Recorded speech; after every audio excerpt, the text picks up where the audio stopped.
Hey, what's up guys? Yang mana duk masak puding tapi puding hilang, lepas tu masuk oven pula terbakar. Why not korang buat menu ni pula? Jadi senang je, campur-campur, masuk chiller dah boleh makan. So kita nak buat overnight chia pudding. First ambil 7 biji kurma, rendahkan dalam air, and korang pergi supermarket dapatkan full cream milk Dutch Lady. Yang ni perfect untuk buat sahur, sebab bila kita campur dengan kurma semua, minum sekali dia tahan lama. Tak lapar, so kenyang tu lama sikit seharian lah. Okay, gunakan 2 cawan Dutch Lady full cream milk tadi, and tambahkan 7 biji kurma yang kita dah rendam. Lepas tu korang blend sampai sebati, and ini akan jadi kita punya base. So korang masukkan setengah cawan santan. Nak pakai santan kotak pun boleh, tak ada hal. Lepas tu masukkan setengah cawan chia seeds. Chia seed ni pergi supermarket cari elok. Aku risau dia ambil black pepper nanti. Nanti panas perut di pagi sahur. So korang rendam dalam chiller lebih kurang 1 malam lah. Bila korang nak tidur tu, sahur tu dah boleh makan dah. Actually sejam 2 pun dia dah kembang dah pun sebenarnya.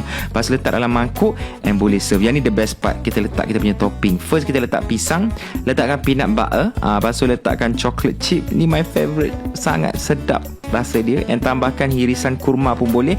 Letakkan ke kacang and tambahkan madu. Look at the colour, merelip, cantik dia punya warna tu. Ketiga kita letakkan buah, biskut sikit, lepas tu coklat hazelnut. Ni lebih ke arah dessert sikit lah, tapi still sedap. Okay, and then kita campurkan buah naga, blueberry, lepas tu letakkan maple syrup ke atas.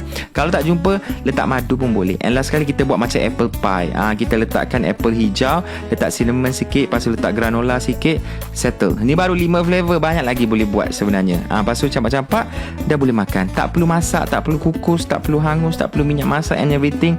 Tolonglah, yang ni janganlah fail. Ni dah paling senang dah aku bagi ni. Okay, so boleh buat untuk sahur dengan family nanti. Selamat mencuba.